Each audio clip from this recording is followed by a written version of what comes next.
नमस्कार मित्रांनो, स्वागत आहे माझ्या मिनी ब्लॉगमध्ये. पहा बरं, आज आमच्या इकडे किती पाऊस आलता. मग आम्ही गेलतो देवी पाहायला. कुठची? 8 रस्ता चौकची. तिची देवी म्हटलं तर खूपच सुंदर अशी छान होती. बेंगोली साईडची तर नाही, नागपुरातच आहे. खूपच सुंदर, खूपच छान अशी होती. डेकोरेशन पण खूपच मस्त होतं. बघा तुम्ही पण, देवी किती सुंदर आहे. डेकोरेशन पण म्हटलं ना, खूपच सुंदर होतं, खूपच छान होतं. देवीचे दर्शन तर खूपच सुंदर होते, असे रूप पाहण्यालायक होते त्यांचे. मग मस्तपैकी देवीचे दर्शन घेतले आम्ही. मग निघालो आम्ही जाण्यासाठी. कुठे तर या तुम्हाला दाखवतो. आम्ही बघितले अजून एक तिकडचीच देवी, लक्ष्मीनगरमधली. तिची पण देवी खूपच सुंदर, खूपच छान होती, अशी खूपच पाहण्यालायक मस्त होती. मग ते पण देवीचे दर्शन घेतले.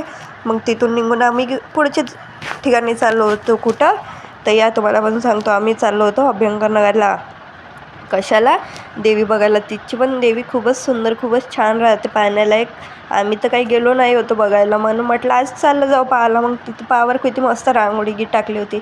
रांगोळी पाहिली, देवी पाहून निघालो आम्ही घरी यासाठी. मग घरी आलो. मग संध्याकाळी गेली मी देवी पाहायला. गिट्टी खदानची पण देवी खूपच सुंदर